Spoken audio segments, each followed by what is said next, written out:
Let the world hear his word.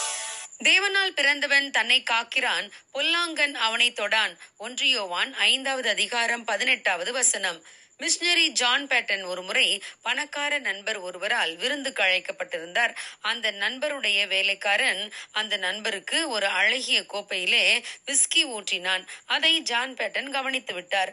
விருந்துக்கு அழைத்த அந்த பணக்கார நண்பருக்கு தர்ம சங்கடமாக போனது. ஒரு வழியாக சமாளித்து கொண்டு, நான் என்னுடைய இருமலுக்காக இந்த விஸ்கியை டாக்டரின் பரிந்துரையின் பேரில்தான் மருந்தாக குடிக்கிறேன் என்றார். ஜான் பேட்டன் அவரிடம், நீங்கள் எவ்வளவு காலமாக இந்த மருந்தை எடுத்துக் கொண்டிருக்கிறீர்கள் என்று கேட்டார். அதற்கு அந்த பணக்கார நண்பர், நான் இந்த விஸ்கியை 8 வருடமாக குடித்துக் கொண்டிருக்கிறேன் என்றார். சரி, உங்கள் இருமல் சரியாகிவிட்டதா என்று கேட்டார் ஜான் பேட்டன். அதற்கு அந்த நபர் இல்லை என்று பதிலளித்தார். அதற்கு மிஷனரி ஜான் பேட்டன், இதை போல எனக்கு ஒரு மருத்துவர் மருந்து சீட்டு எழுதி கொடுத்து நான் அந்த மருந்தை குடித்து 8 வருடமாகியும் சுகம் கிடைக்கவில்லை என்றால் அவர் எழுதி கொடுத்த மருந்தையும் மருந்து சீட்டையும் தூக்கி எறிந்து விடுவேன் என்றார். ஆம் பிரியமானவர்களே, இன்று பல பாவ பழக்க வழக்கங்களில் சிக்கிக் கொண்டவர்கள் அதை விட முடியாமல் தவிக்கின்றனர். மருந்துக்காகத்தானே பயன்படுத்துகிறேன், நண்பர்களோடு சேர்ந்து சந்தோஷமாக இருப்பதற்காக இன்று ஒரு நாள் மட்டும்தானே பயன்படுத்துகிறேன் என்று சொன்னவர்கள் தங்கள் உடல் நலத்தை முழுவதும் இழந்து நண்பர்களையும் குடும்ப உறவுகளையும் சந்தோஷத்தையும் இழந்து தவிக்கின்றனர்.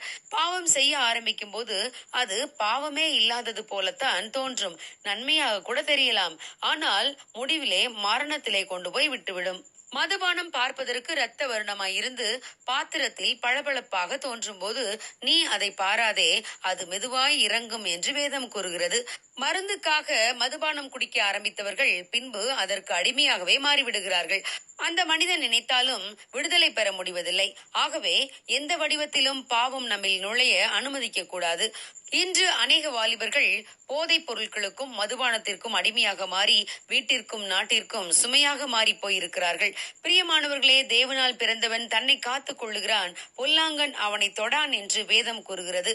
எனவே தேவனால் பிறந்த ஒவ்வொருவரும் பாவங்களுக்கு தங்களை விலக்கி காத்துக் கொள்ள வேண்டும். தேவன் தாமே நம் ஒவ்வொருவரையும் பாதுகாப்பாராக. God bless you. Have a blessed day.